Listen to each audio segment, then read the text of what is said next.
تو تابعین کا ایک واقعہ لکھا ہے، ایک عیسائی نے ایک بزرگ، وہ بزرگ کیا تھے، وہ جوان تھے اس وقت اور تابعی تھے، صحابہ کرام کا زمانہ پایا تھا، اس کو قید کر لیا، باقی تو کچھ شہید ہو گئے، کچھ تو بھاگے، کچھ کیا ہو گیا، تو بہرحال اس کو پکڑ کے لائے، اندر بند کر لیا اس کو۔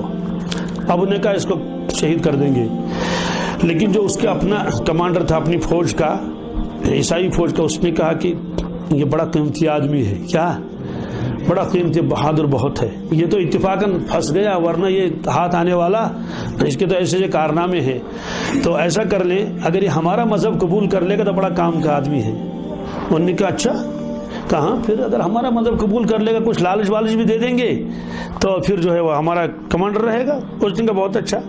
اب اس کو بہت کوشش کی، اس کو لالچ دے دی، اس کو یہ کر لیا، اس کو یہ کر لیا کہ سلطنت دیں گے، وہ کریں گے، اور تم کو گورنر بنا لیں گے، یہ بنا لیں گے۔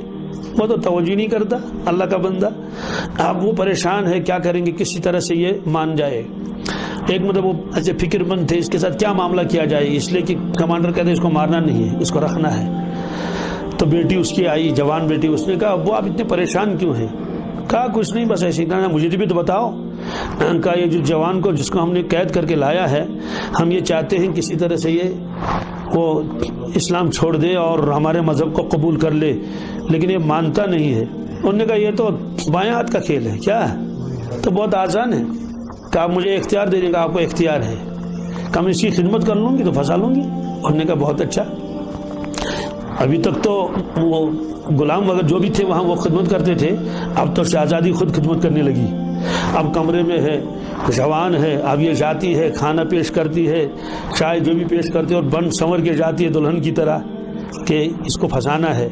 اب دیکھا 1 دن ہو گئے، 2 دن ہو گئے، 3 دن ہو گئے، کھاتے ہیں اس کے ساتھ بات بھی نہیں کرتے ہیں، دیکھتے بھی نہیں۔ 40 دن گزر گئے، کتنے 40 دن کے بعد اس نے کہا کہ ایک نظر تو اٹھا کے دیکھ لو، یہ بتا آپ انسان ہیں یا اور کچھ ہے؟ تو کہا کیوں؟ کہا اتنے دنوں سے میں بن سنور کے آ رہی ہوں اور آپ نظر اٹھا کے بھی نہیں دیکھ لیتے ہیں، ترچھی نگاہ سے بتا دیکھ لیا کوئی آ گیا اور کھانا کا معاملہ ختم، تو آخر آپ دیکھتے کیوں نہیں ہیں؟ اور میں خود شہزادی ہوں اور کوئی آپ کو اس طرح کی کوئی وہ رکاوٹ بھی نہیں ہے، انہیں گناہ کے لیے آمادہ کر رہے ہیں، تو آپ اتنے جو ہے وہ بچتے کیوں ہیں؟ تو انہوں نے فرمایا کہ میرے پروردگار نے نامحرم عورت کی طرف دیکھنے سے منع فرمایا ہے۔ کیا؟ میرے پروردگار نے نامحرم عورت کی طرف دیکھنے سے، اس لیے میں نہیں دیکھ سکتا۔ اب وہ اور حیران ہو گئی، اور اس نے دیکھا کہ ابھی کسی طرح قابو میں نہیں آئے، پھر اسے کہنے کہ آپ کو اپنے اللہ تعالیٰ کے ساتھ اتنا تعلق ہے؟ اس نے کہا ہاں اتنا تعلق ہے، اس کی نافرمانی نہیں کروں چاہے جان چلی جائے۔ وہ سمجھ گئے تھے کہ یہ ان کی کوئی چال ہے۔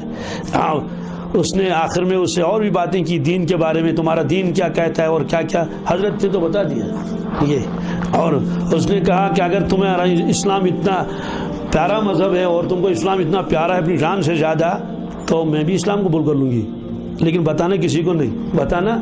اس نے کہا چلو ٹھیک ہے، تو اس کا کلمہ پڑھوایا۔ اب جب کلمہ پڑھ لیا اس نے، اب ظاہر سی بات ہے وہ تو بچانے کی کوشش کرے گا یا مارنے کی؟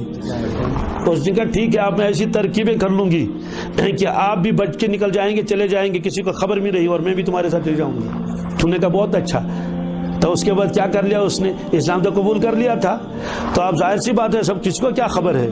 تو اس طرح سے موقع پا کر پورا پلان بنانے کے بعد سب ایک مرتبہ خواب غفلت میں تھے، وہ جوان کو لے کر اور چلی گئی، اسلام قبول کر لیا۔ تو اس طرح سے اللہ تعالیٰ نے فرمایا الذین آمنوا وکانوا یتقون، یہ ایمان والے اولیاء کرام وہ ہوتے ہیں جو ایمان لاتے ہیں، وہ بھی اعلیٰ درجے کا ہوتا ہے، اور وکانوا یتقون، اور اس کے بعد یہ کیا کرتے ہیں؟ یہ تقوی والی زندگی اختیار کرتے ہیں، ہر چیز میں تقوی۔ تقوی مانے اللہ کا خوف، کیا؟ بچ کر نکلنا۔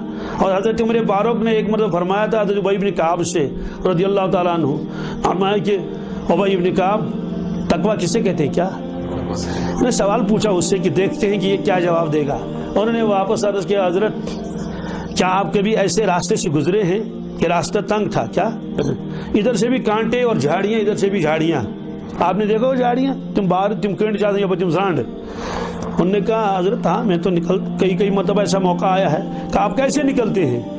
کہا میں تو کپڑوں کو سمیٹ کے نکلتا ہوں۔ کیا ایسے؟ اس لیے کہ اگر کپڑے پہلے ہوئے رہیں گے، چادر ادھر رہے گی تو پھنسے گی کس میں؟ کانٹوں میں پھنسے گی۔ ہاں تو ہم تو اس وقت بہت کوشش کرتے ہیں اپنے کپڑوں کو سمیٹ کر چلتے ہیں. کہا حضرت بس یہی تقویٰ ہے, یہی بس یوں سمیٹ کے نکلنا ہے. کیا جی سمیٹ کے نکلنا ہے, کہیں دامن جو ہے وہ خراب نہ ہو جائے اور وہ نہ ہو جائے اور یہ نہ ہو جائے. دوسروں کے حقوق کو دیکھ کے اور اللہ تعالیٰ کا خوف دل میں رکھ کے چلے جانا ہے. اس لیے فرمایا کہ الذین آمنوا وکانوا یتقون, پھر آگے ہے لہم البشریٰ فی الحیات الدنیا وفی الآخرہ لا تبدیل لکلمات اللہ. ان لوگوں کے لیے تو بشریٰ ہے دنیا کی زندگی میں. کس میں؟ اب اس کی تشریح آگے آئے گی. فرشتے جب آتے ہیں ان کی روح قبض کرنے کے لیے, ان سے کہیں کہ ڈرو مت, اللہ تخافوا ولا تحزنوا وابشروا بالجنۃ التي کنتم توعدون. بہرحال یہ ہے اولیاء کرام چاہے وہ کرامتیں دکھائیں یا نہ دکھائیں, کرامت دکھانا کوئی ضروری نہیں ہے, بلکہ اصل کیا ہے؟ اصل ایمان اور تقوی والی زندگی ہے.